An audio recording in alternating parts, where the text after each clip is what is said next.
Budget పై మాజీ MLA గంప Govardhan media సమావేశం నిర్వహించారు. ఈ సందర్భంగా మాజీ ఎమ్మెల్యే గంప గోవర్ధన్ మాట్లాడుతూ మూడవసారి అసెంబ్లీలో రాష్ట్ర ప్రభుత్వం బడ్జెట్ ప్రవేశం జరిగింది. 3,24,000 కోట్ల బడ్జెట్ ప్రవేశపెట్టడం జరిగింది. కాంగ్రెస్ పార్టీ 6 గ్యారెంటీలను చట్టం చేసి అమలు చేస్తామని చెప్పి ఈ బడ్జెట్ లో కూడా చట్టబద్ధత లేదని అన్నారు. రాష్ట్రంలో రైతులకు 2 లక్షల రుణమాఫీ 100% చేస్తామని నిరూపిస్తే నేను ముక్కు నేలకు రాస్తా అని అన్నారు. కాంగ్రెస్ పార్టీ అధికారంలోకి వచ్చాక 2 నెలలు 2 సార్లు రైతు భరోసా ఎగ్గొట్టారని అన్నారు. రైతులకు ఇచ్చే పెట్టుబడి సహాయం పంటలకు పెట్టే సమయంలో కాకుండా పంటలు కోసేటప్పుడు ఇస్తున్నారని అన్నారు. మహాలక్ష్మి పథకాన్ని కాంగ్రెస్ పార్టీ మర్చిపోయిందని, పెంచుతామని చెప్పి వృద్ధాప్య వికలాంగుల సంక్షేమ పెన్షన్లు ఏమయ్యాయని అన్నారు. కాంగ్రెస్ పార్టీకి ప్రజలు అధికారం ఇస్తే ప్రజలను నిండా ముంచింది. దేశంలో మొత్తంలో బీడీ కార్మికులకు పెన్షన్ ఇచ్చిన ఏకైక వ్యక్తి కేసీఆర్ అని అన్నారు. ఆటో కార్మికులకు ఏడాదికి 12,000 రూపాయలు ఇస్తామని ఇచ్చిన హామీ ఏమైంది? అధికారంలోకి రాగానే 6 గ్యారెంటీలపై సంతకం చేసిన పత్రం నీకు దొరకడం లేదా అని అన్నారు. ఇచ్చిన హామీలను అమలు చేయడానికి మీకు కాంగ్రెస్ ప్రభుత్వంకు ఇంకా ఎన్ని రోజులు సమయం పడుతుందని అన్నారు. రాష్ట్ర ప్రభుత్వం ఉద్యోగులకు పీఆర్సీ ఇచ్చే పరిస్థితి రాష్ట్ర ప్రభుత్వం లేదని అన్నారు. పదవి విరమణ చేసిన ఉద్యోగులకు రిటైర్మెంట్ బెనిఫిట్ ఇచ్చే పరిస్థితిలో రాష్ట్ర ప్రభుత్వం లేదని అన్నారు.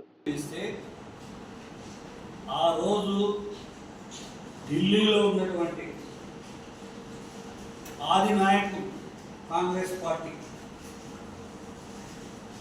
రాహుల్ గాంధీ, సోనియా గాంధీ, ప్రియాంక గాంధీ, మల్లికార్జున ఖార్గే వచ్చి 6 గ్యారంటీలకు 6 ప్లేస్లలో రిలీజ్ చేసి రాహుల్ గాంధీ స్వయంగా చెప్పిండు, ఈ 6 గ్యారంటీలను మేము మేనిఫెస్టోలో పెట్టడమే కాదు, దీన్ని చట్ట రూపంలో తీసుకొస్తామని, చట్టం చేసి అమలు చేస్తామని. అంటే ఏదైతే ఒక చట్టం చేస్తామని చెప్పిందో ఆ చట్టం అసెంబ్లీలో చేస్తే తప్పకుండా అది అమలు చేయాల్సిన బాధ్యత ప్రభుత్వం మీద ఉంటుంది. కానీ ఈరోజు దాదాపు 2.5 సంవత్సరాలు గడిచిపోయింది ఈ ప్రభుత్వం అధికారంలోకి వచ్చి. నిన్నగాక మొన్న 3వసారి 5 బడ్జెట్లలో 3వసారి బడ్జెట్ పెట్టడం జరిగింది. కానీ ఎక్కడ ఆ 6 గ్యారెంటీల చట్టబద్ధత తీసుకురా. సాక్షాత్ రాహుల్ గాంధీ, ప్రియాంక గాంధీ, వాళ్ళ అధ్యక్షుడు మల్లికార్జున ఖార్గే వచ్చి ఊరూరా తిరుగుతూ తెలంగాణ రాష్ట్రంలో చెప్పిన మాట కూడా నీతి మాట ఉండలేదు. 3,24,000 కోట్ల బడ్జెట్లో నువ్వు ఆ రోజు ఎన్నికల ముందు ఏం చెప్పినావు? రైతులకు 2 లక్షల రుణమాఫీ చేస్తా అని చెప్పి. ఈరోజు అడుగుతా ఉన్నా, ఈ కాంగ్రెస్ ముఖ్యమంత్రిని, కాంగ్రెస్ మంత్రులను, కాంగ్రెస్ ప్రభుత్వాన్ని, ఈ తెలంగాణ రాష్ట్రంలో 2 లక్షల రుణమాఫీ 100కు 100% మేము చేసినామని మీరు ఏ గ్రామమైనా తీసుకోండి, అమలు చేసినట్లయితే ముక్కునాలకు రాయడానికి మేము సిద్ధంగా ఉన్నాం, మీరు సిద్ధమా చేయకపోతే రండి. ఎన్ని దొంగ మాట. మొన్న పార్లమెంట్ ఎలక్షన్లో చెప్పిండు, 2 లక్షల పైన ఎవరైతే ఉంటారో వాటిని మీరు కట్టేసేయండి, 2 లక్షల వరకు ప్రభుత్వం మాఫీ ఇస్తుంది అని చెప్పి. ఎక్కడెక్కడో అప్పులు తీసుకొచ్చి పైన 50,000, 30,000, 80,000 అవి తీసుకొచ్చి కడితే ఈ రోజుకు రైతన్నకు 2 లక్షల రుణమాఫీ కాలేదు. అప్పుల పాలైంది. నువ్వు చెప్పిన మాటలు విని ఒక ముఖ్యమంత్రి స్వయంగా చెప్పిన మాటలు ఇదా పరిస్థితి ఈ రాష్ట్రంలో. 50% లోపలే అయింది తప్ప 2 లక్షల రుణమాఫీ 50% దాటి రాలేదు.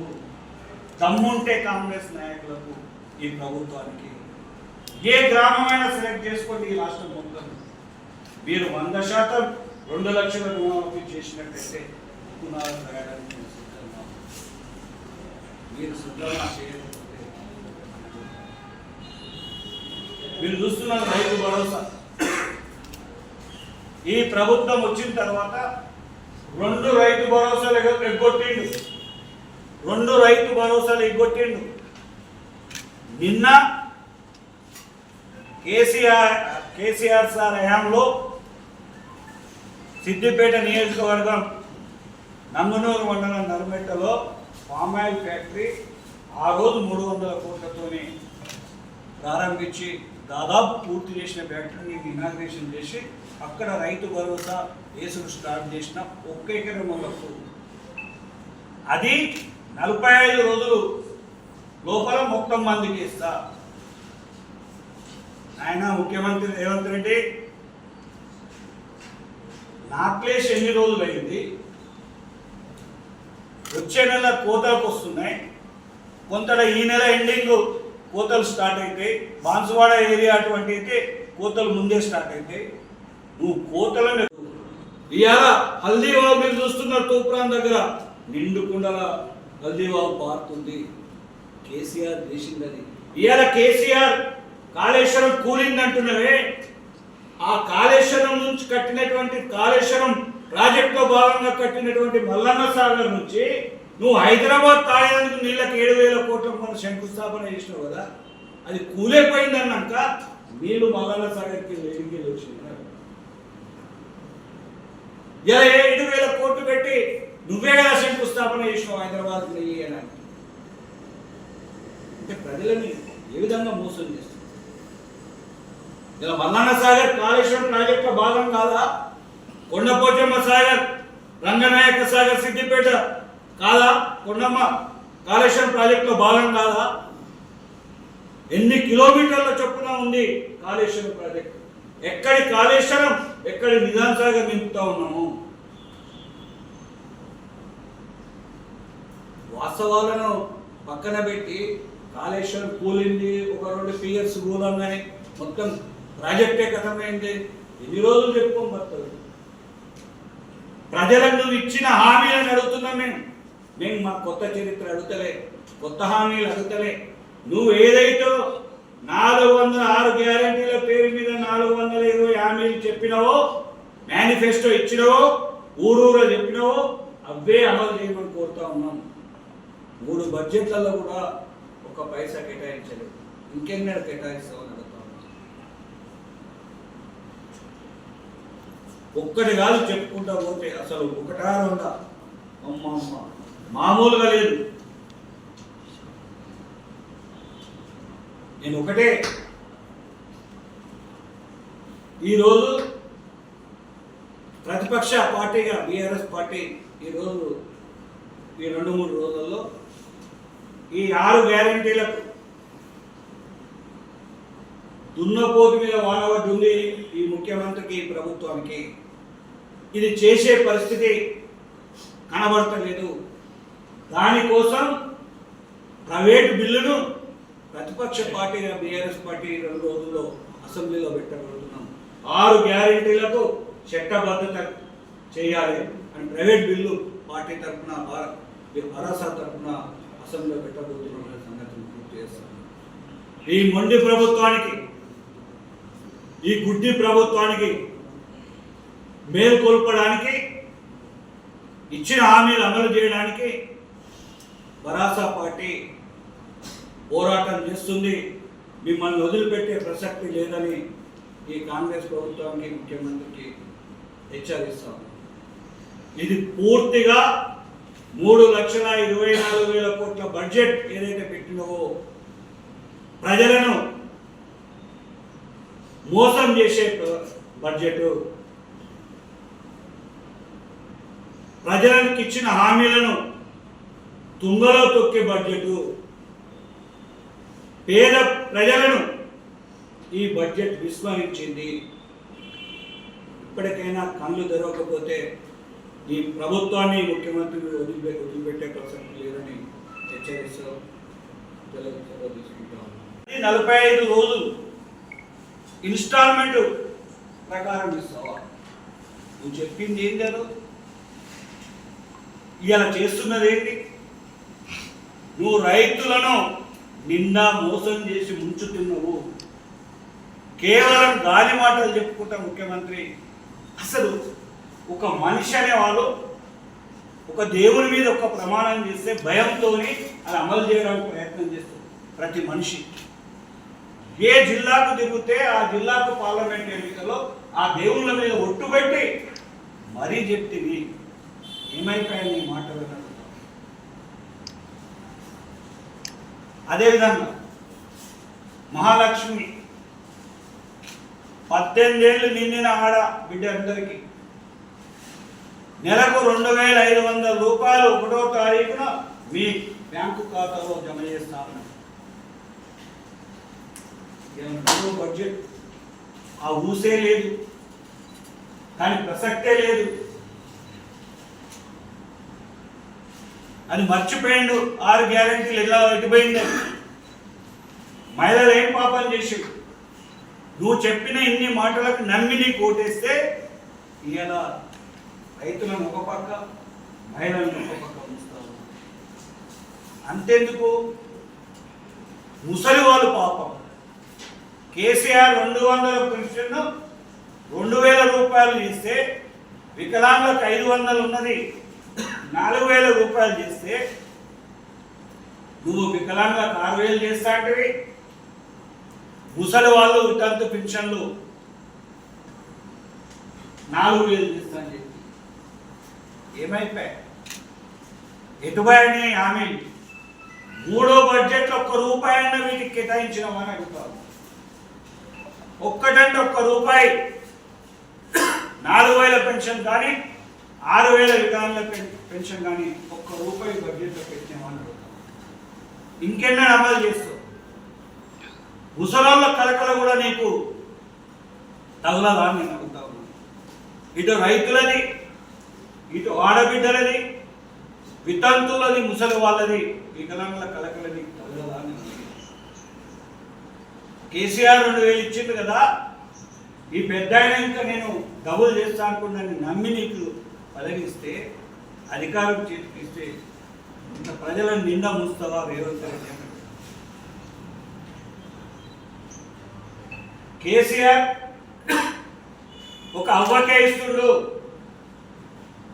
నేను అవ్వకిస్తా, తాతకిస్తా, ఇద్దరికిస్తా ఇంట్లో అని చెప్పిన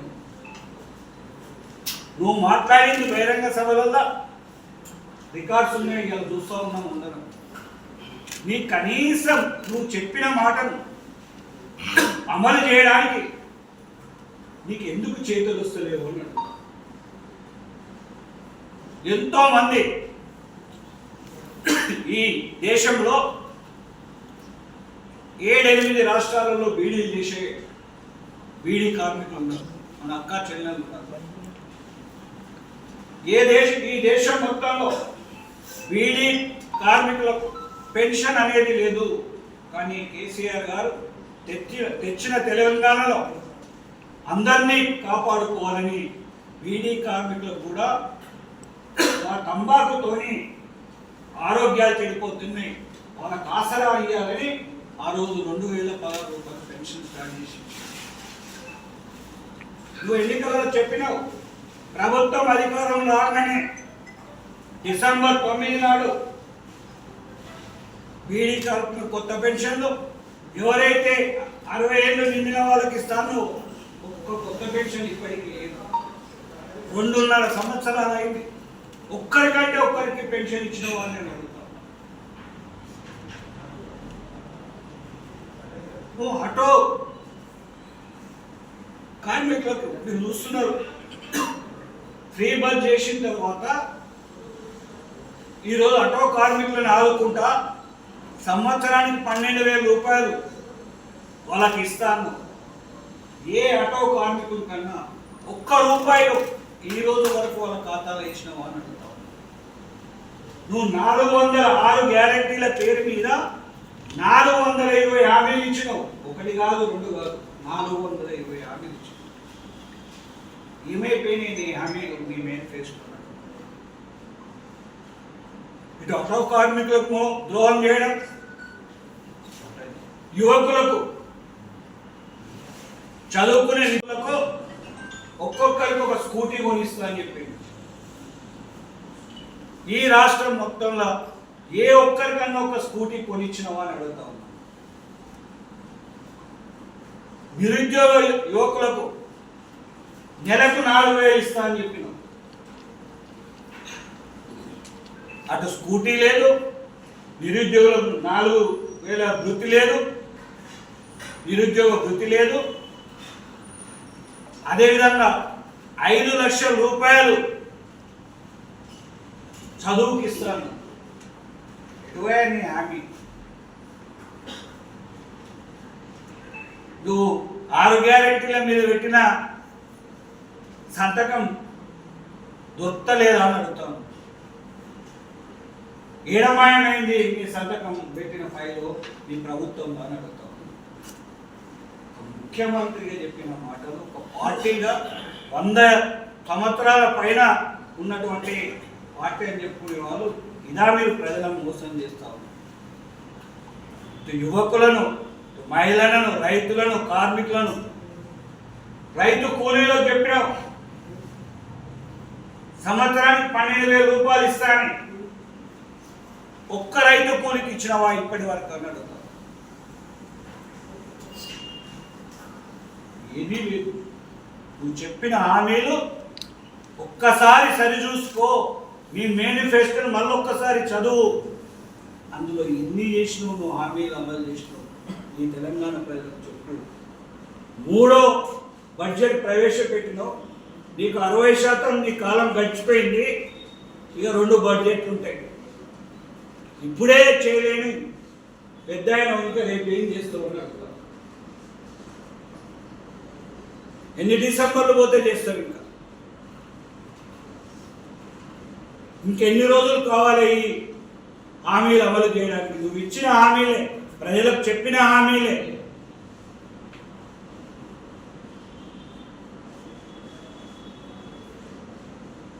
అన్నిటినీ మోసం చేసుకుంటూ పోతా ఉన్నావు.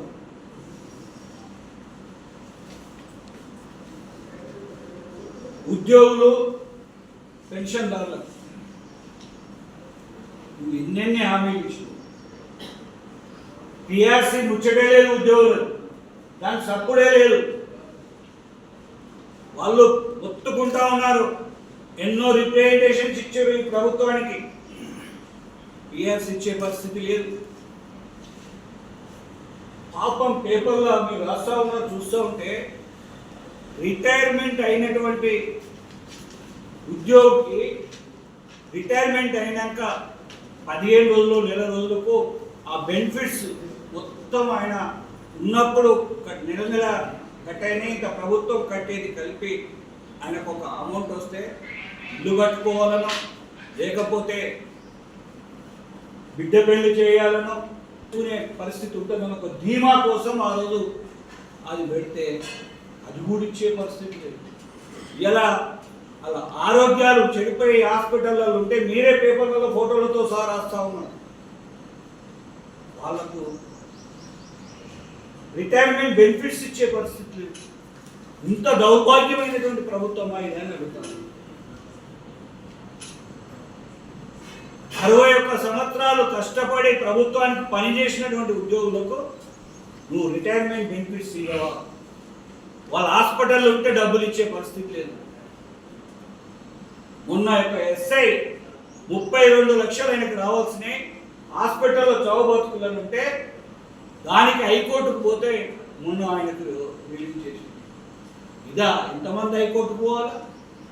అంటే ఈ ప్రభుత్వం చేసే ఘనకార్యానికి హైకోర్టు ఖర్చులు పెట్టుకొని పోయి మా బెనిఫిట్స్ మాకు రావడానికి ఉద్యోగస్తులు, రిటైర్మెంట్ ఉద్యోగులు హైకోర్టు మెట్లెక్కన్నా. ఇదా నీ ప్రభుత్వం తీరు?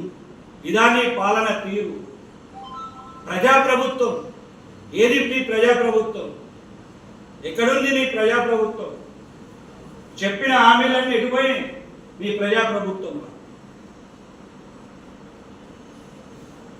అసలు దేవుని మీద కూడా భయం లేదు నీకు.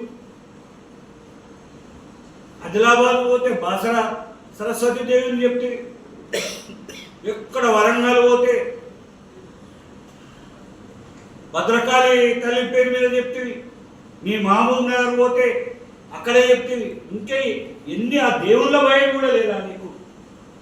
మనిషి అనే వాళ్ళం ఆపద వస్తే సంపద వస్తే దేవుడికి మొక్కుకుంటాం. ఆ దేవుడు కూడా మోసం చేసేటువంటి ముఖ్యమంత్రి ఈ రేవంత్ రెడ్డి అని విషయం ఇప్పుడు పట్టబయలు అవుతా ఉన్నారు. ప్రజలు గమనిస్తూ ఉన్నారు. నీ పాలన తీరు ఇదా? ఒక 6 నెలలు ఏడాది నీకు సమయం, 3వ బడ్జెట్ పెట్టినావు, ఇంకెప్పుడు చేస్తావు? ఎన్నిసార్లు ప్రజలను మోసం చేస్తావు? సర్పంచ్ ఎన్నికల్లో, మున్సిపల్ ఎన్నికల్లో గెలవగానే ప్రజల మద్దతు ఉందనుకుంటే నీకన్నా మాకు 100% వచ్చినాయి, 99% వచ్చినాయి మా అధికారంలో ఉన్నప్పుడు. ఏ ప్రభుత్వం ఉంటే ఆ ప్రభుత్వానికి మద్దతు ఇస్తారు, పనులు కావాలి. దాన్ని లెక్క పెట్టుకోకు రేవంత్ రెడ్డి. రేపు వచ్చే ఎన్నికల్లో నీకు నీ ప్రభుత్వానికి వార్తలు పెట్టు, ప్రజలు వార్తలు పెట్టడానికి సిద్ధంగా ఉన్నారు. ఒక్క మనిషిని కదిలిస్తే నీ ప్రభుత్వం మీద ఏమంటున్నారో ఒక్కసారి నీ ఇంటెలిజెన్స్ రిపోర్ట్ తెచ్చుకో. నువ్వే చెప్తావు. అప్పులు చేసిండు కేసీఆర్ ప్రభుత్వం. ఇవాళ నువ్వెన్ని చేసినావు ఈ 2.5 ఏళ్ళల్లో? కేసీఆర్ చేసిన అప్పును కాళేశ్వరం కట్టిండు. ఈ పక్క